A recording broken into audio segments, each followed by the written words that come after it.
నీ కృప నాపై కుమ్మరించితివి.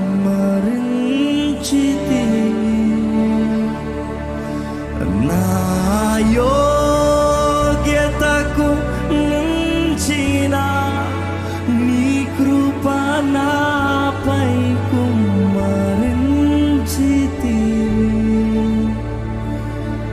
అడిగిన వాటి కంటే అధికముగా ఇచ్చిన నీకు వందనములు. అడిగిన